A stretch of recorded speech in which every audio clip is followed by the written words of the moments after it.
Hello, BookTube. This is Alan.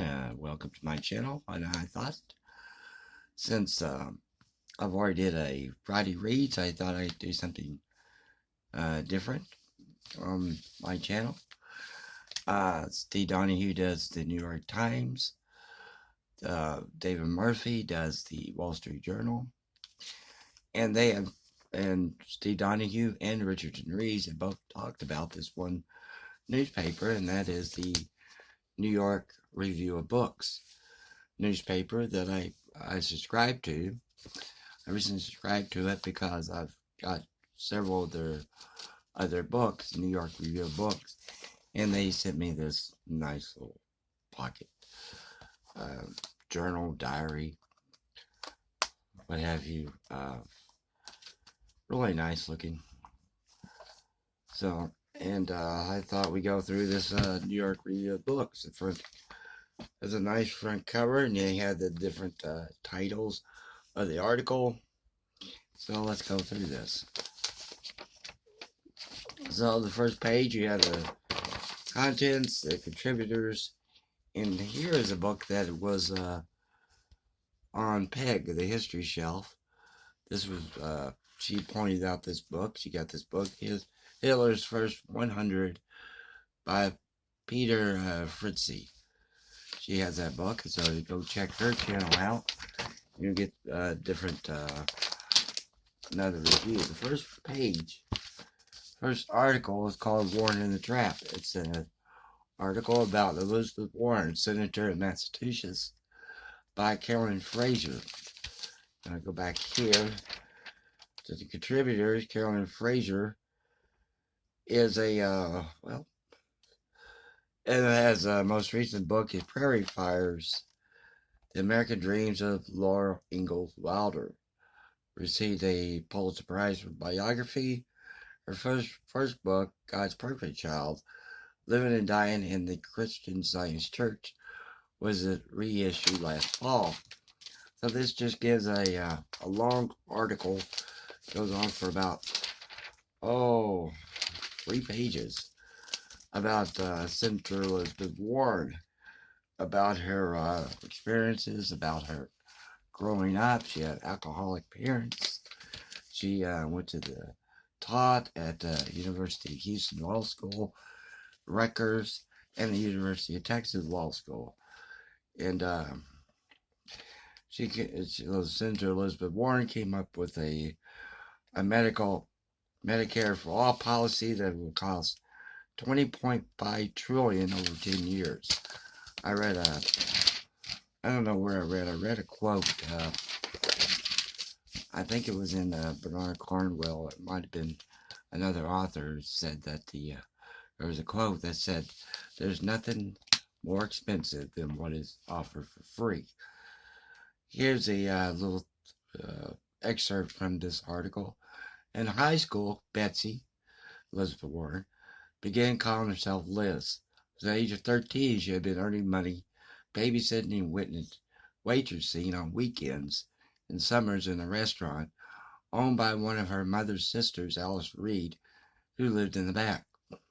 I saw firsthand the kind of commitment and Andrea takes to launch a small business and to keep it going, Warren would say later, noting that her aunt did everything from cooking to fixing appliances. On the seventh day, she recalled, and what was surely meant as a contrast with the Lord's Day off, we scrubbed floors on our hands and knees and got ready for the next week. Excuse me. Tensions between Liz and her mother exploded after her father's health crisis. Excelling on a largely male debate team, while still scoring highest in his school on the test for the Betty Crocker Homework of Tomorrow, Liz wanted to apply to college, but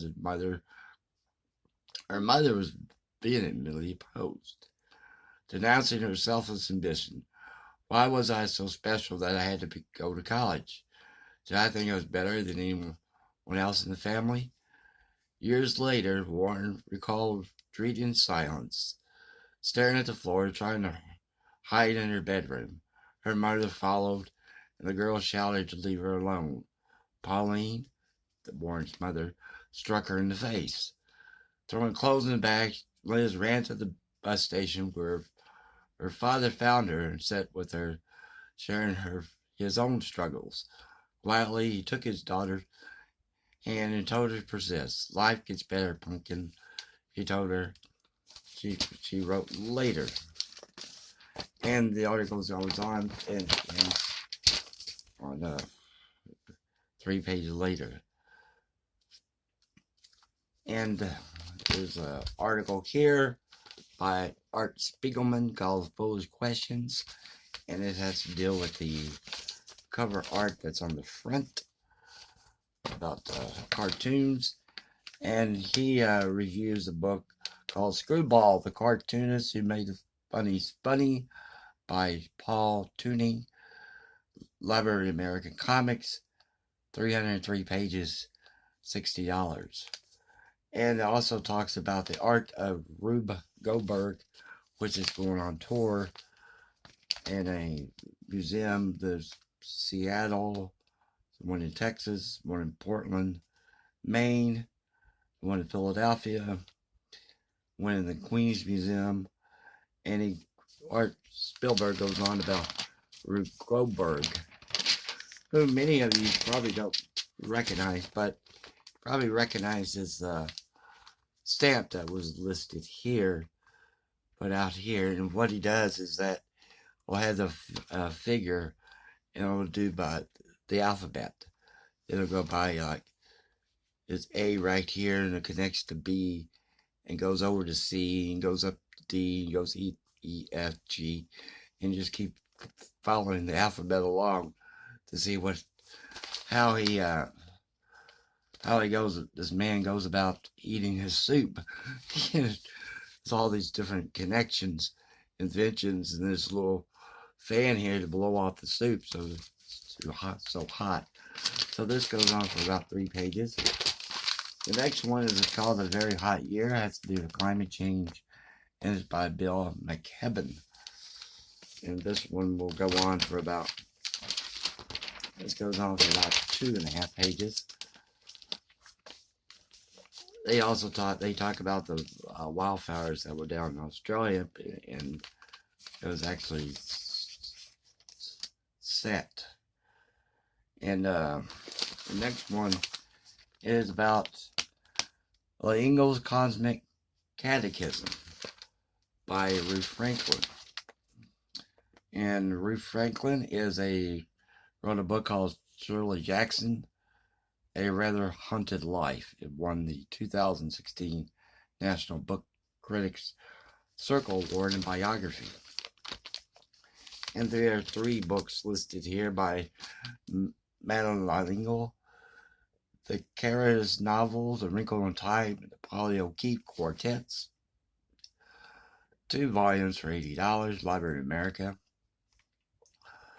Penguins and Golden Calves, Icons, Idols in Antarctica and on other unexpected places. And that's $255, $15.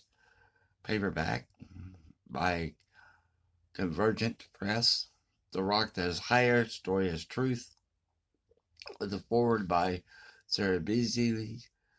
Convergent Press, 311 pages, is $15. And this just talks about, article just talks about Madame L'Engle's life. And this one will go on for about another 3 pages. Then you come to another article. This one is by Howard French. This is Howard French. Let me check on his. Is a professor at Columbia University Graduate School of Journalism. His latest book is Everything Under Heavens: How the Past Helped Shape China's Push for Global Power. He's working on a book about the role of Africa and Africans in the launching of modernity. So Mao's Shadow, and there's 2 books here that Howard French reviews.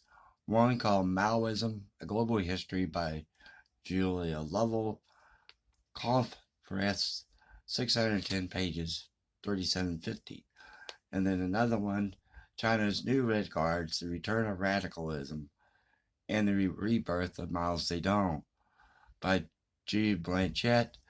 It's put out by Oxford University Press, 206 pages for $27.95. So Howard French reviews both of these books in this long article here.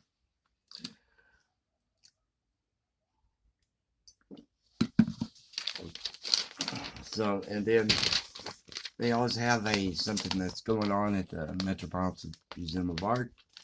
And there's an article about the last night, the armor, and ambition of Maximilian the First. Exhibit that's going on there. And it talks about Maximilian's first wife, who died of a hunting accident after her horse rode onto her and broke her spine.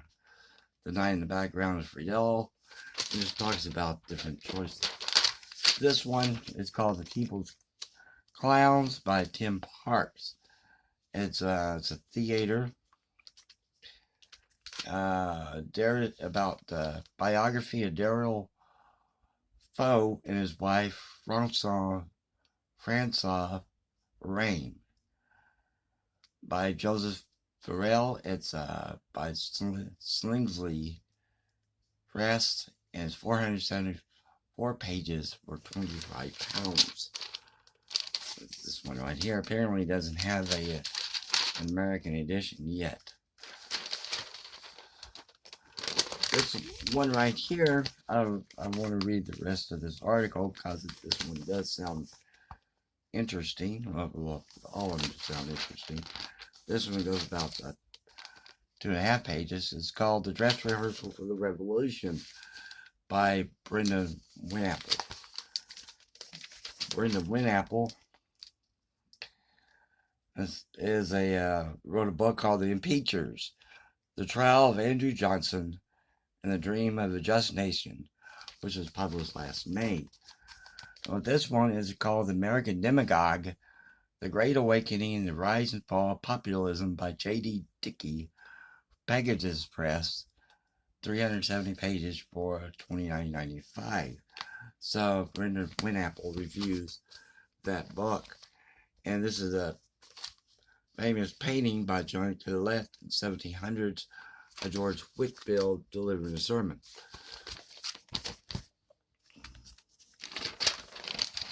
And there's one here, the post-traumatic novel by Lilia Loughborough. There's 3 books in question here. That's Lilia Loughborough reviews. Women Talking by Miriam Towles, Bloomsbury Press, 216 pages for $24. The Question Authority by Rachel Klein, Red Hand Press, 222 pages, $15.95. And The Testaments by Margaret Atwood by Doubleday Press, 419 pages for $28.95. And she starts the review by saying, crimes have a tendency to become not just stories, but genres, once we get too accustomed to them. As more and more stories of sexual assault have been made public in the last 2 years, the genre of the telling has exploded. One thing we often do with narratives of sexual assault is sort their respective parties into different temporalities. It seems we are interested in the perpetrator's futures and victims' past. Whatever questions society has about the perpetrators tend to concern their next steps. And it just goes on from there.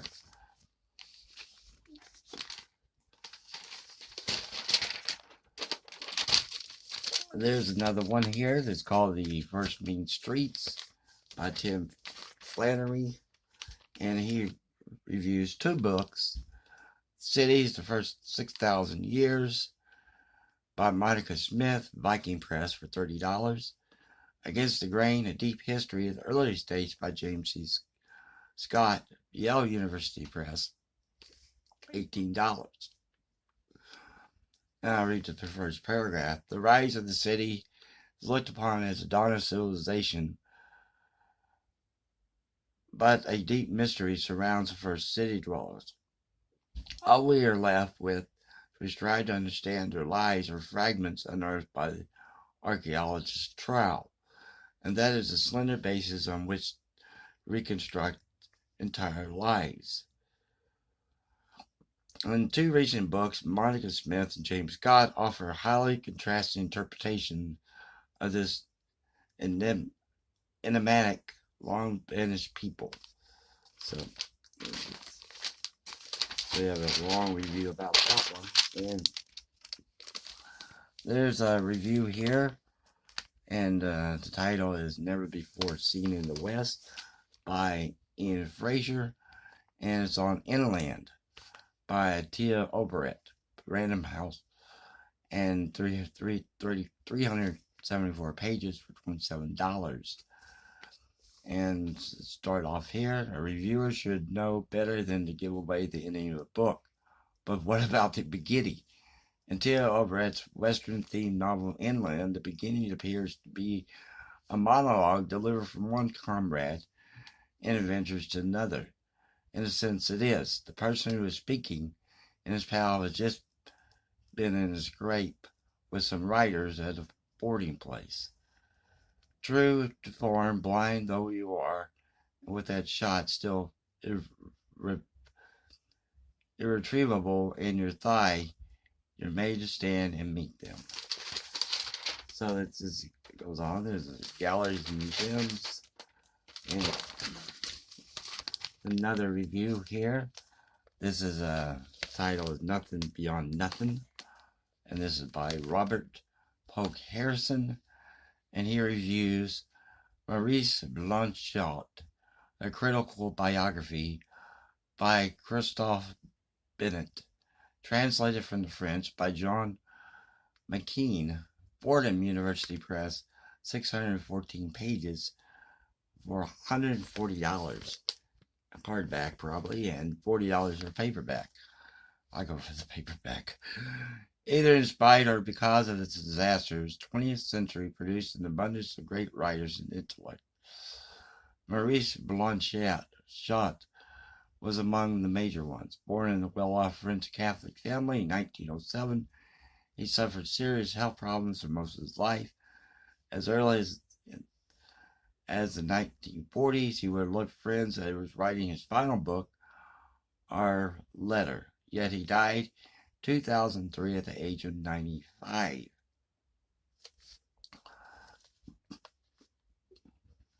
So that's about a biography of Maurice Blanchot. And we go to another article here. This is The History of Assassinations by Christine Carl. You have two books here. One, The Compatriots, Brutal and Chaotic History of Russia's Exiles and Agents Abroad by Andrei Solodov and Irene Borigan. Public Affairs, 361 pages for $30. And then you have another book, which is also reviewed, From Russia with Blood, The Kremlin's Ruthless Assassination Program and Vladimir Putin's Secret War on the West by Heidi Blake, Mulholland Press, 323 pages for $30. And I don't know why it says History of Assassinations. I have to read the book to find out. And you have and since this is New York Review of Books, of course, they'll have their newest book release.